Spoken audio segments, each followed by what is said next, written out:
The odyssey beyond the veil of cognition, lucid dreaming and the higher dimensionality of the cosmos.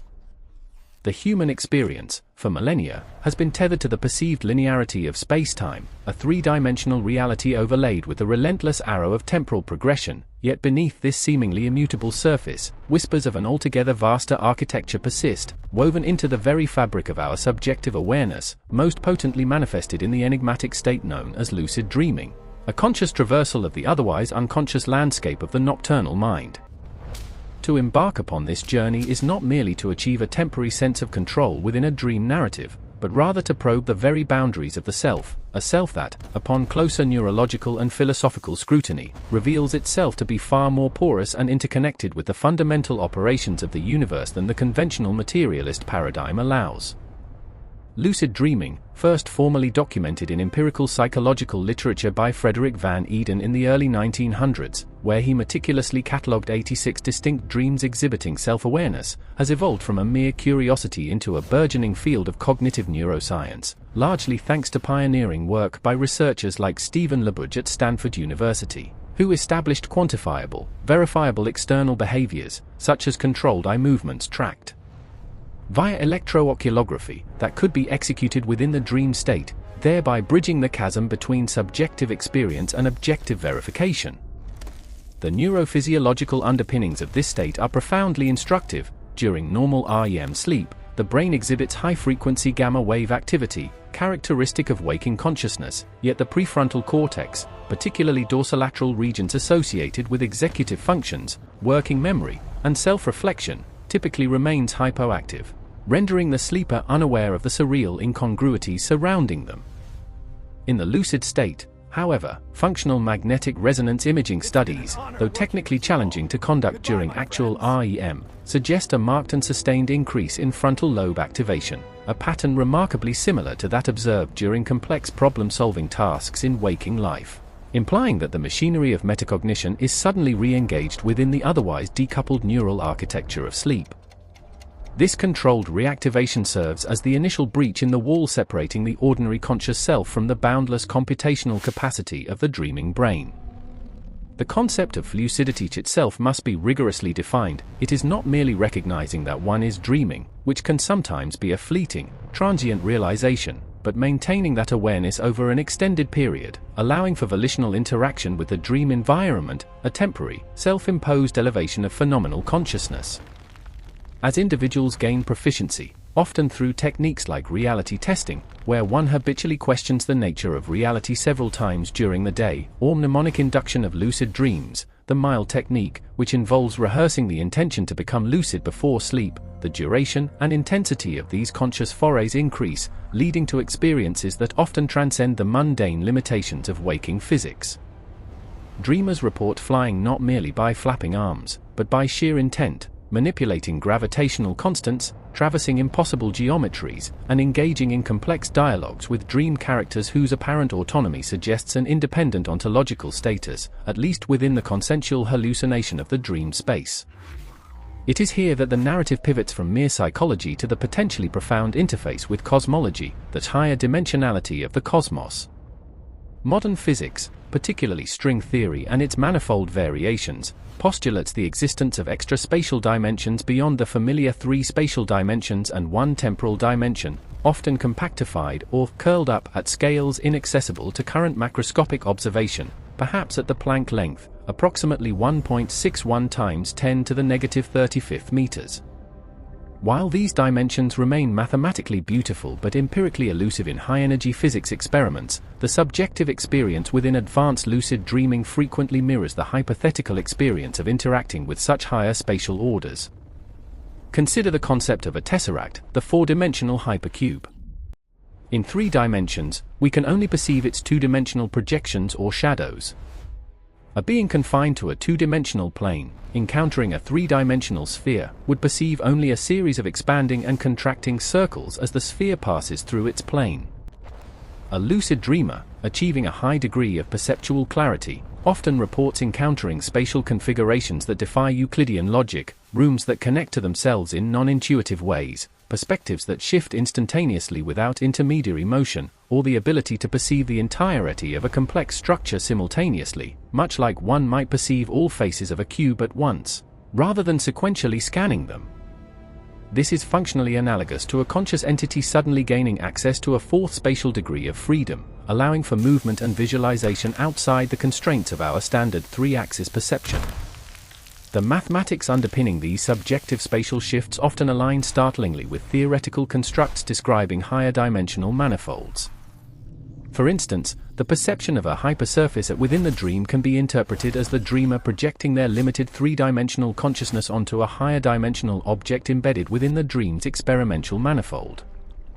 Research into the topology of self-generated narratives within dreams shows a significant increase in non-Euclidean geometry usage when lucidity is achieved, a trend correlated with increased prefrontal gamma power, suggesting that the conscious effort is actively simulating, or perhaps directly accessing, altered spatial realities encoded within the brain's representational framework. Furthermore, the temporal aspect of these higher dimensional encounters requires intense scrutiny. In waking life, time is perceived as irreversible. In lucid dreams, however, the dreamer can often slow, stop, or even reverse the perceived flow of time within the dream environment. This temporal malleability is not simply a feature of the dream's narrative fluidity, it suggests that the self-awareness achieved during lucidity grants temporary access to the underlying informational structure where time, as a dimension, might be treated more like space, a continuum traversable in any direction, rather than a unidirectional constraint. This echoes the block universe theory in physics, which posits that past, present, and future coexist as equally real points in a four-dimensional space-time manifold, a concept that becomes experientially plausible when the usual cognitive filters suppressing alternative temporal navigation are temporarily lifted. The key to unlocking these states often lies in confronting the nature of consciousness itself. If the brain is merely a complex biochemical computer, then lucidity is simply a higher-order computational loop achieved through specific neurochemical gradients during REM. However, if consciousness, as suggested by theories like integrated information theory, or IIT, proposed by Giulio Tononi, is a fundamental property of reality, represented by the mathematical quantity phi, a measure of irreducible integrated information, then the brain acts as a receiver or tuner for this broader field of consciousness. Lucidity, in this context, becomes a deliberate act of tuning the antenna of the waking brain apparatus toward a higher inherent resonance frequency of awareness, potentially tapping into information reservoirs, or dimensions, that are typically inaccessible.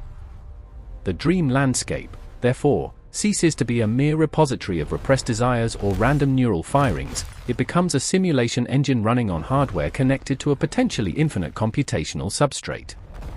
When a dreamer summons a complex object, say, a perfect crystalline structure exhibiting properties impossible in our three-dimensional world, where does the blueprint for that structure originate? If the dreamer were merely constructing it from existing memories, the complexity would be limited by their waking knowledge base. Yet, reports frequently describe encountering entities, architectures, and scientific principles that the dreamer has no prior knowledge of, only to verify their validity, sometimes even years later, through later waking study. This points toward a form of direct informational uptake from a source beyond the individual's stored memory banks. This potential connection to a shared, non-local informational field draws parallels with the theoretical framework of the Akashic records, a concept deeply rooted in esoteric traditions but now finding tentative analogues in quantum entanglement. While equating dream states with the Akashic records remains speculative, the core concept, a universal, non-local repository of all events and knowledge, is remarkably consistent with interpretations of quantum mechanics where information, once entangled, remains interconnected irrespective of spatial separation. The dream state, characterized by the decoupling of sensory input from the external world and the temporary suspension of the brain's reality filtering mechanisms, might represent the optimal condition for accessing these non-local correlations. Furthermore, the emotional valence associated with high-level lucid experiences often transcends typical human emotion, being described as profound or overwhelming interconnectedness, or pure, unadulterated understanding. These peak experiences are biochemically distinct. Studies on meditation and flow states, which share phenomenological overlap with advanced lucidity, show elevated levels of anandamide, a naturally occurring cannabinoid that enhances feelings of bliss and reduces pain perception, alongside shifts in neurotransmitter balance that favor sustained alpha and gamma wave synchronization. The experience is fundamentally transformative, suggesting a temporary rewiring of the subjective value system based on expanded perceptual input. The practical implications of mastering this frontier are staggering, extending far beyond mere entertainment or psychological therapy, though therapeutic applications, such as confronting phobias through controlled exposure in a risk-free environment or rehearsing complex motor skills, are already established. Imagine the capacity for scientific modeling. If a physicist could mentally construct and test hypotheses within a simulated reality where constants could be temporarily altered, or where quantum mechanical uncertainty could be visually resolved through higher dimensional insight, the pace of discovery could accelerate exponentially.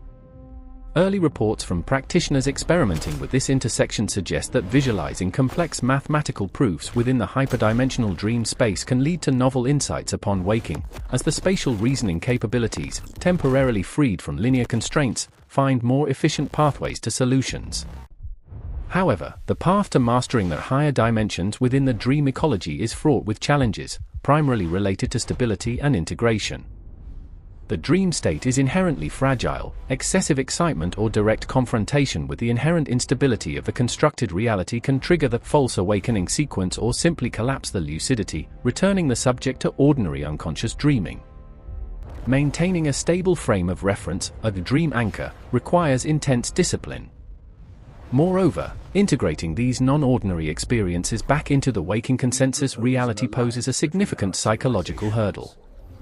The cognitive dissonance arising from possessing experimental knowledge of realities that contradict deeply held physical assumptions can lead to destabilization if not managed with rigorous introspective discipline, a concept sometimes termed reality integration shocked in less formal literature. The very definition of reality comes under attack during this process. Waking reality is defined by consensus, reproducibility, and adherence to the established laws of physics derived from our limited sensory input. The dream reality, while subjectively real during the experience, lacks external verification.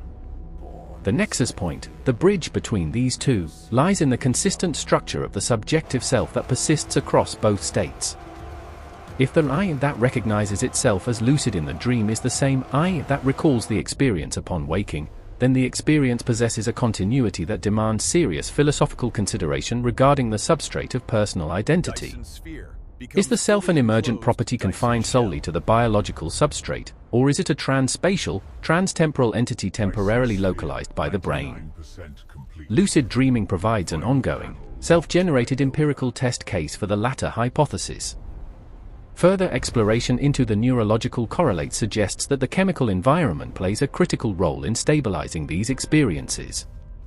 Research into substances like galantamine, an acetylcholinesterase inhibitor often used adjunctively to prolong REM and increase dream vividness and lucidity, demonstrates a direct pharmacological pathway to enhancing self-awareness during sleep.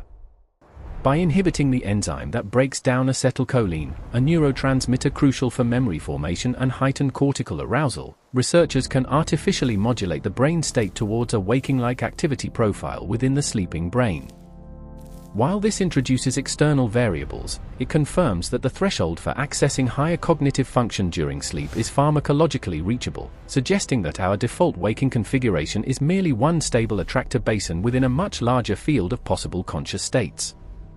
The ultimate extrapolation of this journey leads towards the proposition that the higher dimensions are not merely abstract mathematical constructs or transient illusions, but perhaps the native environment of consciousness itself, with our standard three-dimensional perception acting as a heavily filtered, low-resolution interface necessary for navigation and survival within the material plane.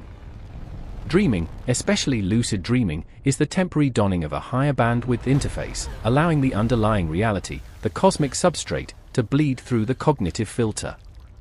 The cosmological implications are profound if this premise holds. If information processing can occur outside the constraints of localized spacetime within these higher domains, it suggests a mechanism for instantaneous communication across vast cosmic distances, potentially explaining phenomena currently attributed to speculative physics, or perhaps even offering a framework for understanding instances of what are colloquially termed psychic phenomena, which, when rigorously stripped of bias, often describe non-local transfer of information or precognitive insights, events that are only possible if information is not strictly bound by the speed of light or spatial separation. The dream state, viewed through this lens, becomes the ultimate non-local communication device, limited only by the individual's ability to establish and maintain the necessary receptive coherence.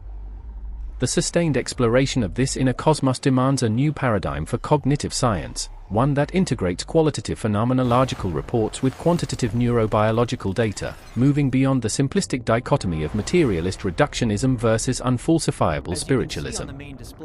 The evidence suggests a middle ground, a highly complex, information-rich substrate where the rules governing reality are negotiable, provided the conscious agent possesses the requisite internal modeling capability.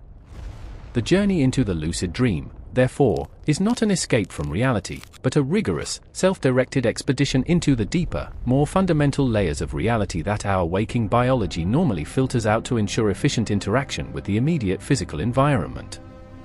It is the conscious, deliberate expansion of self into the architecture of possibility, where the limits of the universe are found, paradoxically, to be inextricably linked to the limits of the mind. As researchers continue to map the intricate dance between gamma-wave coherence and volitional control during REM, the boundary between the dreaming self and the cosmic self becomes increasingly thin, promising a future where understanding the self is understanding the universe, one conscious, intentional flight through a hyperdimensional dreamscape at a time.